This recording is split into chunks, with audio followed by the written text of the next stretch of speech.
Star Wars just had its worst theatrical failure yet, and honestly, I'm at the point where I'm like, where do we even go from here? Within weeks of The Mandalorian and Grogu completely bombing at the box office, we have reports that Simon Kinberg's episodes 10 through 12 are moving forward. There's reports that it's not moving forward. There's also growing discussions inside the fandom about decanonizing these sequels entirely, and a brand new leadership team that just walked into a freaking flaming burning fest. One would call it a fire fest for Star Wars. Can we call Mando and Grogu that? Is that rude? I don't even know at this point, but honestly, we're at a critical juncture for the entire universe. So today I'm going to be talking about every road that Star Wars could take from here, which ones I think they'll actually choose, and why one movie in 2027 might decide the next decade. So let's get into it. Okay, so let's talk about The Mandalorian and Grogu, which I have to say, like, I went and saw the movie and I thought it was really solid. Like, I didn't think it was like super amazing. Like, I didn't expect that going in. I thought it was going to be, you know, more or less the same. Like, you know, they said Mandalorian and Grogu and we got Mandalorian and Grogu. Well, let's talk about the actual numbers, because honestly, this is actually pretty wild. It's worse than I thought it would do, honestly. Like, this is pretty crazy. Right now, The Mandalorian and Grogu is sitting at a roughly $294 million worldwide release after 3 weekends, with only about 155 million domestically, with the movie needing about 500 to 600 million globally to break even. And right now, just from the theatrical release, it's not getting anywhere near that. Granted, the box office is just like one piece of the puzzle. Obviously, there's merchandising. Heck, honestly, I think The Mandalorian and Grogu movie is just a merchandising galore. I feel like that's the only reason they made the movie was for the merchandising, but you know, I'll digress. Now, the second weekend saw a 70% collapse, which is the worst hold in the franchise history. It got bounced out of the, you know, box office top 5 faster than any Star Wars film ever, and it's now tracking to finish below Solo as the lowest grossing Star Wars movie of all time. Granted, there were some anomalies, and it's, you know, pretty stacked time to be movies right now. Obsession is doing better than it, Backrooms as well. The franchise that used to clear $1 billion in its sleep just lost out to YouTube directors. Yes, like, obviously the films were good, but come on, dude. This is Star Wars we're talking about, and the reality is pretty harsh. Like, and I'm sure everyone over at Lucasfilm knows it. Dave Filoni walking out of his, like, you know, creative times to, you know, walk into the executive room and see a burning building. He's probably like, dude, what did I just enter? Like, what is going on here? Memes aside, it does bring up a pretty scary question. Is Star Wars just not a theatrical franchise anymore? And be honest with yourself here, because 5 Disney era Star Wars movies cleared $1 billion or came close, and now the comeback movie can't even crack $300 million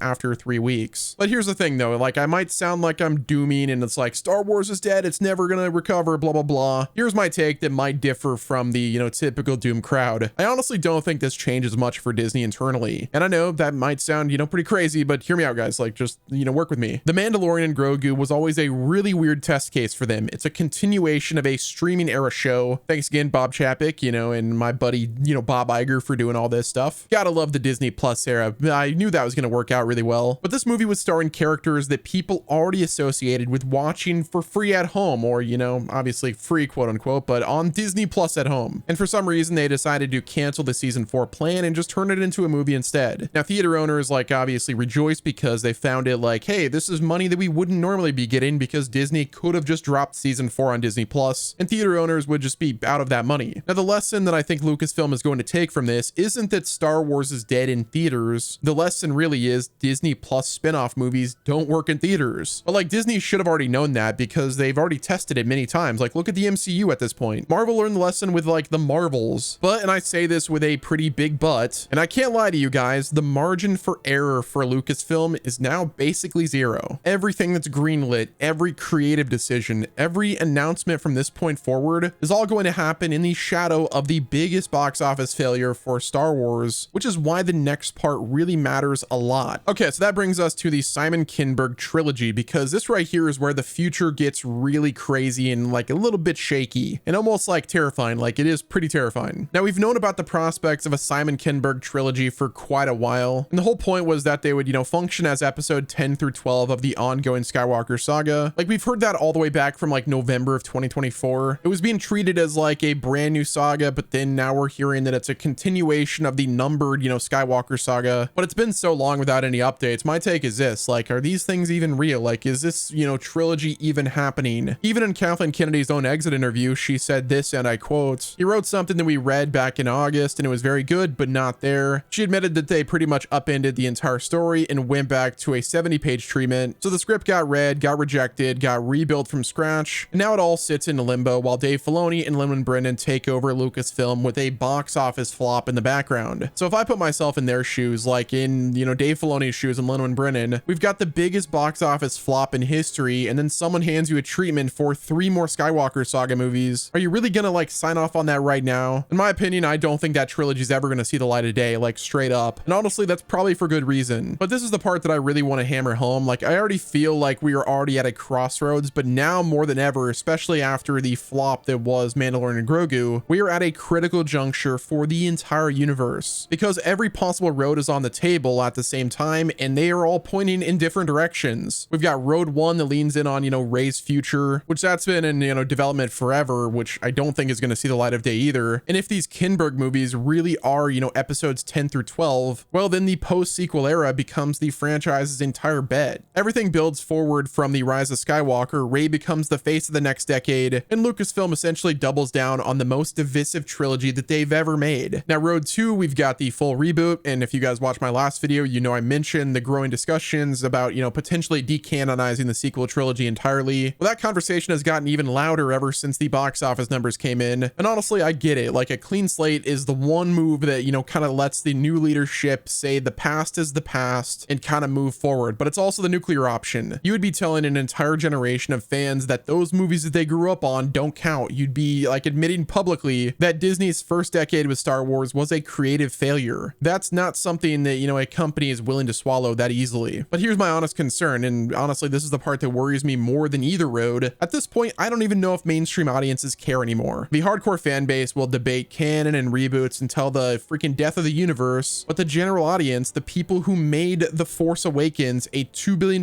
movie, well, they just demonstrated that they will not show up for Star Wars by default. You can decanonize whatever you want. If the casual viewer has mentally checked out of the brand, none of it really matters. Will they course correct in time? You know, have audiences just given up on Star Wars Disney? Well, those are the, you know, open questions right now, and for the first time, I don't think anyone at Lucasfilm really knows that answer either. Okay, so now let's go ahead and pull you guys out of the doom spiral, because hey, I've been kind of dooming as well. Like, seeing those numbers, I'm like, bro, what is even happening, bro? Like, how could this happen? Because like all things Star Wars, there are reasons to hope. And honestly, Star Wars Starfighter and the animated projects are pretty much the only things carrying most of that hope for me right now. Heck, make Ryan Gosling a Skywalker at this point. Like, I'm fine with it. Like, at this point, whatever, dude. Padme just so happened to have triplets, and in the words of Yoda, no, there's another.